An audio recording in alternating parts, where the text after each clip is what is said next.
राधे राधे। मेरे प्यारे भाइयों बहनों माताओं व बंधुओं, संस्कार की बातें चैनल में आपका स्वागत है। बंधुओं, आज माघ मास रविवार के दिन मैं आपको सुना रही हूँ भगवान सूर्य नारायण की कहानी। बंधुओं, जो मनुष्य भी रविवार के दिन सूर्य भगवान की कथा को सुनते हैं, भगवान सूर्य उन्हें चारों दिशाओं से यश, कीर्ति, सम्मान प्रदान करते हैं। बंधुओं, पूर्ण विश्वास, सच्ची निष्ठा के साथ ही सूर्य भगवान की इस कथा को सुने।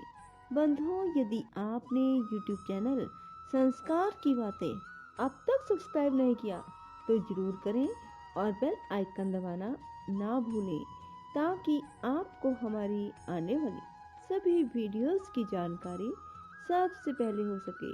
बोलो सूर्य भगवान की जय हो। प्राचीन काल में गालव नाम वाले एक ब्राह्मण थे, जो सदा ही वेदों के स्वाध्याय में तत्पर तथा उत्तम स्वभाव और सदाचार से युक्त थे।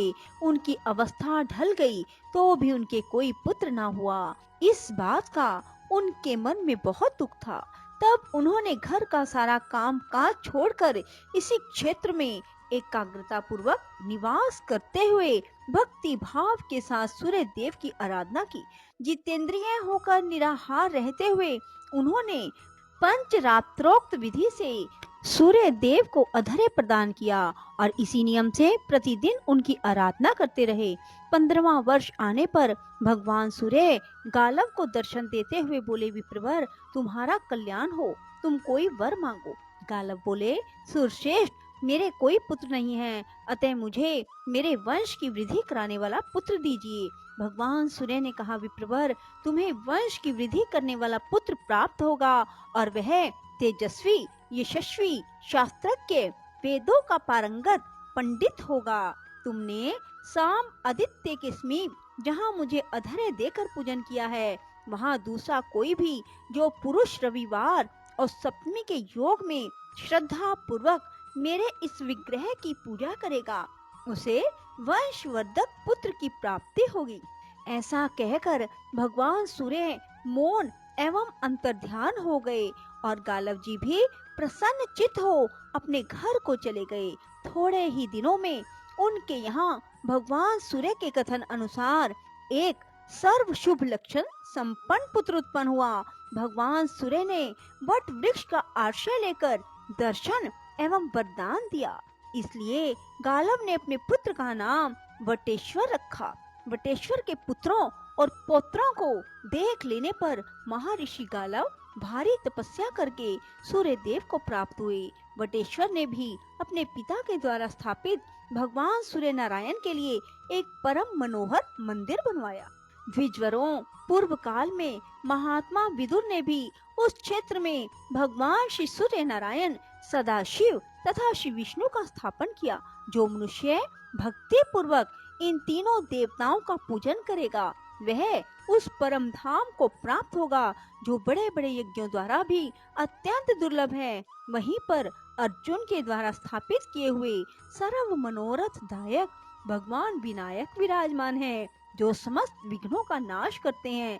जो मनुष्य चतुर्थी को नक्त व्रत करके भक्ति भाव से गणेश जी की पूजा करता है, वह समस्त विघ्नों से मुक्त हो मनोवांछित फल को पाता है। वहीं पर उत्तम प्रभाव से युक्त भगवान नर और नारायण भी है, जो उन दोनों का भक्ति पूर्वक द्वादशी तिथि को दर्शन और पूजन करता है, वह जरा मरण से रहित परम पद को प्राप्त होता है। एक समय कुंती नंदन अर्जुन तीर्थ यात्रा प्रारंभ करके हाटकेश्वर क्षेत्र में आए। वहाँ तीर्थ समुदाय से भरे हुए उस पावन क्षेत्र का दर्शन करके उन्होंने मनोहर मंदिर में भगवान सूर्य को स्थापित किया और उन्हीं के आगे नर और नारायण की भी स्थापना की। फिर उत्तम श्रद्धा से युक्त हो वहाँ गोवर्धन को स्थापित किया और वहीं देवादिदेव नरसिंह देव की स्थापना की। इस प्रकार 5 देवताओं की स्थापना करके उन्होंने चमत्कारपुर के सब ब्राह्मणों को बुलवाया और उन्हें बहुत धन दिया। फिर भक्ति पूर्वक प्रणाम करके कहा, मैंने सब रोगों का नाश करने वाले भगवान सूर्य को यहाँ स्थापित किया है और इनकी सेवा आप लोगों को सौंपी है, अतः आपको सदैव इनका चिंतन करना चाहिए। ब्राह्मण बोले, पांडुनंदन, आप यह सब छोड़कर अपने घर को पधारिए।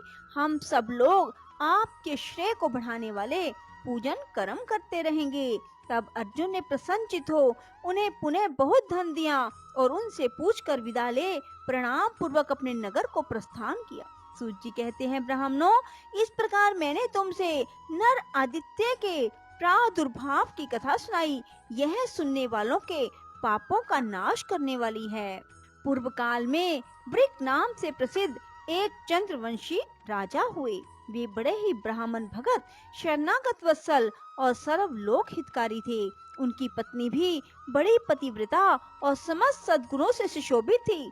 उन दोनों को चौथे पन में एक कन्या हुई। राजा ने विद्वान जोशियों को बुलाकर पूछा, मेरी यह कन्या कैसी होगी? जोशी ब्राह्मण बोले, राजन, सूर्य के चित्रा नक्षत्र पर रहते समय सोमवार के चतुर्दशी के योग में जो जन्म ग्रहण करती है वह विष कन्या होती है। ऐसी कन्या का जो पानी ग्रहण करता है वह पुरुष 6 महीने के भीतर अवश्य मृत्यु को प्राप्त होता है। वह जिस घर में जन्म लेती है वह कुबेर का ही महल क्यों न हो, उसे 6 महीने के भीतर धन से रहित कर देती है। अतः आपकी यह पुत्री वास्तव में विष कन्या है। यह पितृकुल और ससुर कुल दोनों का नाश कर देगी। इस कारण आप इसे त्याग कर सुखी हो जाइए। यदि हमारे कहे हुए हितकर वचन पर आपको श्रद्धा हो तो आप ऐसा ही कीजिए। राजा ने कहा, ब्राह्मणों, मैं इस कन्या को त्याग दूं या घर में रखूं, दोनों ही दशाओं में मेरे पूर्व शरीर से किया हुआ कर्म ही फलीभूत होगा। पहले का शुभ कर्म हो या अशुभ कर्म, उसे मिटाया नहीं जा सकता। अतः मैं अपने कर्म को ही आगे रखकर इस कन्या का त्याग नहीं करूंगा। जो जिस जिस शरीर से जैसा जैसा कर्म करता है वह उसी उसी शरीर से पुनः सब के फल को भोगता है। अपनी इंद्रियों से पूर्व जन्म में जो कर्म किया गया है वह मिट नहीं सकता, उसका फल भोगना ही पड़ेगा और बिना किए हुए किसी कर्म का फल अपने सामने आ नहीं सकता। अतः मेरे सामने जो भी परिणाम आए मुझे कोई भय नहीं। देहधारी जीव के लिए गर्भ में ही आयु, कर्म, धन, विद्या और मृत्यु, इन 5 वस्तुओं की सृष्टि कर दी जाती है। जैसे वृक्षों पर लताओं में फल और फूल अपने समय पर आते हैं, समय का उल्लंघन नहीं करते, उसी प्रकार पूर्व जन्म का किया हुआ कर्म भी अपने समय का उल्लंघन नहीं करता। नियत समय पर उसका भोग करना ही पड़ता है। कोई भी पुरुष पूर्व शरीर द्वारा किए हुए कर्म को अपने बल और बुद्धि से पलट देने में समर्थ नहीं है। जो शीघ्रता पूर्वक दौड़ता है उसके पीछे उसका कर्म भी दौड़ता है। कर्म साथ ही सोता है और खड़े होने पर साथ ही खड़ा होता है। जिसको जहाँ भी सुख या दुख भोगना है वह रस्सी से बंधा हुआ सा बल पूर्वक वहाँ खींच कर पहुँच जाता है।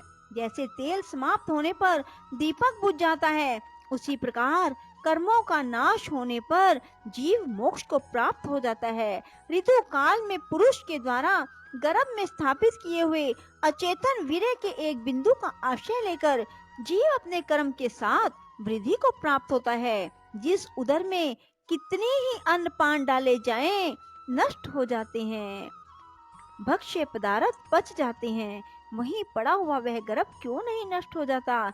इसलिए लोक में देहधारियों का किया हुआ शुभ अशुभ कर्म ही सुख दुख के रूप में प्राप्त होता है, ऐसा मेरा निश्चय है। आरक्षित वस्तु भी दैव से सुरक्षित होकर बच जाती है और सुरक्षित भी दैव से हत होकर नष्ट हो जाती है। वन में त्यागा हुआ अनाथ बालक भी जीवित रहता है और घर में बड़े प्रयत्न से पाला पोसा जाने वाला शिशु भी मृत्यु को प्राप्त हो जाता है। ऐसा निश्चय करके राजा ने जोशियों के सलाह देने पर भी उस विष कन्या का परित्याग नहीं किया। पिता ने उसका नाम शर्मिष्ठा रख दिया। उसी समय क्रोध में भरे हुए राजा के शत्रुओं ने उनके राज्य को सब ओर से सताना आरंभ किया। तब राजा भी चतुरंगिनी सेना के साथ बाहर निकले और उन्होंने शत्रुओं के साथ घोर युद्ध किया जो यमराज के लोक की जनसंख्या बढ़ाने वाला था। 10वें दिन राजा वृक को शत्रुओं ने सब ओर से घेर मार डाला। इनके मारे जाने पर शेष सैनिक भय से पीड़ित हो अपने नगर को भाग गए। इसी समय समस्त पूर्ववासियों ने शोक प्रायण हो उस दुष्ट विष कन्या को लक्ष्य करके कठोर वचनों में कहा, इसी पापिन के दोष से राजा की मृत्यु हुई है, अतः इसे शीघ्र ही बांध लिया जाए। जब तक इस नगर का क्षय ना हो जाए तब तक ही इसे यहाँ से बाहर निकाल दिया जाए। राधे राधे, जय श्री कृष्णा। बंधुओं, यदि आपको हमारी वीडियो पसंद आए तो इसे लाइक करें और शेयर भी जरूर करें। धन्यवाद।